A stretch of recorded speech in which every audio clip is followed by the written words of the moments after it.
OBC जागरूक हो चुका है और इनके हलक में हाथ दे के जुबान निकालेगा और पिछवाड़े में हाथ दे के न इनकी आंतड़ी निकालेगा।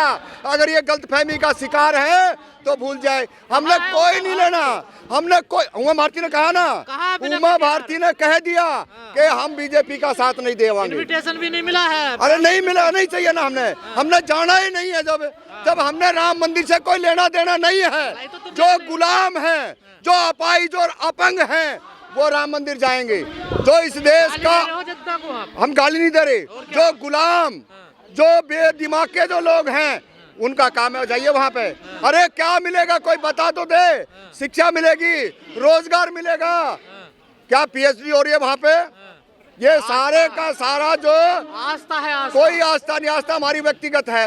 व्यक्तिगत आस्था पे आदमी घर पूजा करे, हवन करे, जो मर्जी करे। दूसरों को कैसे रोकोगे आप? दूसरे अपने आप रुक जाएंगे। जब बिट्टू बजरंगी बनेगा, मोनू मानेसर बनेगा, तो इस देश के अंदर अपने आप पता चल जाएगा ओबीसी के लोगों। और सुरेश बघेल को सारे सर्च करके देख लेना, जो पहले बाबरी मस्जिद के ऊपर गया था बारूद लेकर के, आज वो 8,000 रुपए में उसी गाय माता का गोबर उठा रहा है। तो इस देश के अंधभक्तों को पूछना चाहते हैं कि आपको राम मंदिर चाहिए या मंडल? अब आपने देख लेना, अगर कमंडल की राजनीति में फंसोगे तो ये ईवीएम भी है आपके सामने और आपको तरह तरह तरीके से लूटा जा रहा है। कर रहे हैं आप? हाँ बिल्कुल कर रहे हैं। अगर पिछड़ा वर्ग अगर नहीं सुधरा तो इस देश के अंदर तानाशाही की ओर ले जाने वाले कलंकित वही होंगे। क्योंकि आज तक बीजेपी ने अगर किसी को अपनी तरफ खींचा है तो वो एक ही है, ओबीसी समाज है, और ओबीसी समाज को ही समझना पड़ेगा। हमने राम मंदिर से भी दिक्कत है। अगर राम मंदिर के अंदर ओबीसी के अति पिछड़ों को, अगर नरेंद्र मोदी ओबीसी है तो वो कहे ना, वहाँ का मठाधीश बनाए। इस देश के अंदर 5 मठ और हैं, उन 5 मठों के अंदर जो मुख्य धारा से जो लोग जुड़े नहीं हैं उनको बैठाए वहाँ पे। पिछड़ा कैसा मठाधीश बन जाएगा? क्यों नहीं बन जाएगा? तो दिमाग नहीं है उनके अंदर। घास खाते हैं वो, मट्टी खाते हैं वो। नरेंद्र मोदी है जो काजू किशमिश बादाम खा रहा है। अच्छा, हम शुद्धर हो गए। वो क्या है, वो अपने आप को 2002 में खुद कह रहा मैं शुद्धर हूँ, वो खुद कह रहा कि मैं पिछड़ा हूँ। तो भाई ये बात तो इस देश के लोगों को समझना पड़ेगा। ये सारे का सारा प्रोपगंडा जो फैलाया है, ये आरएसएस के लोगों ने जब इस देश के अंदर रामायण और महाभारत चलाई गई थी, उस दौर के अंदर लोगों को पता नहीं था। जब मंडल और कमंडल की राजनीति इस देश में शुरू होने वाली थी, उस टाइम इनको राम और हनुमान किसी तरीके से घुमाया, और वो ब्लॉकिंग आज तक इस देश के अंदर ओबीसी अति पिछड़े समाज को झेल रहा है। तो ये नाटक तरह तरह के आप कर रहे हो, ये देश के अंदर नहीं चलेंगे। बाबरी मस्जिद से लेके गोधरा कांड से लेकर के आज तक इस देश के अंदर दंगा फैलाने का अगर कोई काम किया है तो बीजेपी आरएसएस के लोगों ने किया है। और आज ये स्पष्ट हो चुका है, ये कौन सी कला थी इनके अंदर, ये झूठे जुमले। हमने बताया ना, कोई पिछड़ा नहीं ओबीसी। इस देश के अंदर 2002 के दंगे कराए और दंगे कराने के बाद में लाखों लोगों की हत्याएं करवाई, और तब जाकर उसने कहा था कि मैं पिछड़ी माँ का बेटा हूँ। अरे तू कहाँ से पिछड़ा हो गया? पिछड़ों के बच्चों का बजट घटाया जाता है तो उफ नहीं करता। नहीं मानते हम तो। इस देश के 70% लोग नहीं मानते, 30% लोग जो अपंग हैं वो इसको प्रधानमंत्री मानते हैं। हम तो नहीं मानते भाई। को दिवाली मनाओगे? हम क्यों मनाएंगे दिवाली? हम इस देश के अंदर बाबा साहब का जन्मदिन मनाएंगे, बाबा साहब का मरण दिन मनाएंगे, बाबा साहब ज्योतिबा फुले का मनाएंगे, माता सावित्रीबाई फुले को याद करेंगे, फातिमा शेख को याद करेंगे, इस देश के अंदर संत गाड़के जी को याद करेंगे, तमाम उन क्रांतिकारियों को याद करेंगे। कर रहे हैं, समाज में नफरत पैदा कर रहे हैं। हम कोई नफरत नहीं पैदा कर रहे, नफरत पैदा कर रहे हैं चिंटू, जो बीजेपी का आरएसएस का जो राग अलापते फिरते हैं, जो अपने आप में कह रहे हैं देश के अंदर रामराज आ गया है। अरे वो रामराज कहाँ है भाई? कोई भी बताइए रामराज। अगर बेटियों के साथ में जो मणिपुर जैसी घटनाएं होती हो, जो इस देश के अंदर दिल्ली में कैंट जैसी बेटियों के साथ जुल्म होता हो, और जब नौकरियों की बात आए तो क्या कहते हैं कि आपको 2 साल की नौकरी नहीं चाहिए। हमारे 4-5 पीढ़ियों ने कभी भी इनके 33 करोड़ देव देवताओं की छुट्टी कर रखी है, और इतने साथी आप खड़े हैं, इनके 33 करोड़ देव देवताओं में अगर जान है वो प्राण प्रतिष्ठा में करते हैं तो भैया हमारी हत्या करवा दो।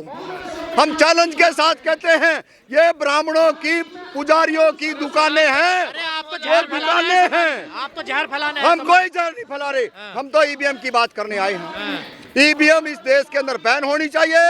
अगर ईवीएम बैन नहीं होगी तो इस देश के अंदर आम जनता रोडों पे आएगी। और आज जो राम मंदिर की बात कह रहे हैं वो भागे भागे नहीं पकड़े जाएंगे देश के अंदर, देश छोड़ के भागना पड़ेगा हार के बाद ईवीएम याद आ जाती है आप लोगों को। नहीं, हम तो बहुत लंबे समय से ईवीएम पे विरोध कर रहे हैं। हम तो राजनीतिक पार्टियों को भी यही कह रहे हैं। जनता ने नकार दिया आपको। जनता ने कोई नहीं नकारा है, जनता तरस्त है। 70% इस देश की आबादी जो है वो यही कह रही है कि ईवीएम चोर है, बीजेपी चोर है, आरएसएस चोर है, और इनको गाय गोबर और हिंदू मुस्लिम लव जात से नारा कोई काम नहीं है। एक भी काम इस देश का जो बीजेपी आरएसएस का है वो गिनवा दो। हमारे कहने से हटेगी ईवीएम इस देश के अंदर, ये ध्यान रखना। जो तालिबानी अपने आप को ये कह रहे ईवीएम नहीं हटेगी, उनके हलक में जुबान खींचने का काम करेंगे। और इस देश के अंदर जब तमाम देशों में ईवीएम ने तालिबानी, बीजेपी, आरएसएस, करनी सेना, बजरंग सेना, ये तमाम जो हिंदू संगठन अपने आप को कह रहे हैं ये चोर लुटेरे बेईमान मक्कार। ईवीएम से जनता के हिसाब की सरकार नहीं आती है, जनता के अधिकार की रक्षा नहीं करती है, जनता के लिए काम नहीं करती है। तो ऐसी सरकार बैलेट पेपर से जनता की मर्जी से चुन के आए, जनता बदलाव चाहती है। और जब तक ईवीएम नहीं जाएगा तो ऐसा ही बेगर मर्जी की सरकार होगी और मनमानी तानाशाही करती रहेगी, फिर जनता के खिलाफ ही काम होता रहेगा सब कुछ। तो जनता के हिसाब से, देश के डेवलपमेंट के हिसाब से काम हो।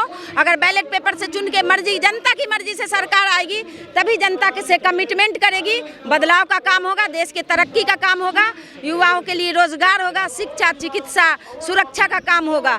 अभी तो बस विदेशी रिमोट पे चलता है, बैंक रफ्ट होके लूटपाट करके देश को लूटा जा रहा है, बेचा जा रहा है। बाहर आई थी जब सरकार तो कही थी कि बाहर से पैसा ले आएंगे, जितना विदेश में रखा हुआ है काला धन लाने के बजाय और बढ़ गया 100 गुना। देश और बुरे स्तर से जीडीपी खत्म हो गई, देश कंगाल हो गया। देश को अडानी जैसे कारपोरेटर ने दूसरी जगह यहाँ का बैंक का पैसा लेके दूसरी जगह निवेश किया, लोगों के लिए रोजगार का माध्यम नहीं, कंपनियां नहीं यहाँ खोली, लोगों को जोड़ा नहीं, देश की तरक्की के लिए काम नहीं हुआ। तो ये अडानी को बढ़ावा देने वाली कारपोरेटर वाली सरकार, कारपोरेटर इस पर पैसा खर्चा करते हैं इलेक्शन पे। अगर कारपोरेटर वाली सरकार बदलेगी, जनता के पैसा से सरकार चुन के आएगी और जनता के अधिकार की रक्षा करेगी, जनता की सेवा करेगी, जनता के लिए तरक्की, देश की तरक्की होगी, जनता की तरक्की होगी। लेकिन जो सरकार है, मजबूत सरकार बताई गई है देश में मोदी जी की। नहीं, ये तो कारपोरेटर की सरकार है, मजबूत सरकार। आपके लिए क्या मजबूती की काम कर रही है? मीडिया खरीद रही है, मजबूत सरकार है। जुडिशियरी इसके अधीन होगा, ये ताकत है। जुडिशियरी तो सबके लिए, ये लोकतंत्र का एक पिलर है, सबके लिए। इलेक्शन कमीशन इनके दबाव में काम करते हैं, ये ताकत है। लोकतंत्र के जितने पिलर, अपोजिशन नहीं बोल पा रहे हैं, उसकी आवाज रोकी जा रही है, ये ताकतवर है। अगर ताकतवर होते तो नहीं रोकते। इनकी ताकत, सबसे बड़ा इनको डर है कि ये देश की जो 150 करोड़ जनता है, ये गरीब जनता जिस दिन डरना छोड़ देगी, असली डर इनका ये है। अगर ईवीएम खत्म करेंगे, जनता डरती नहीं है, सरकार बदल जाती, सरकार गिर जाएगी।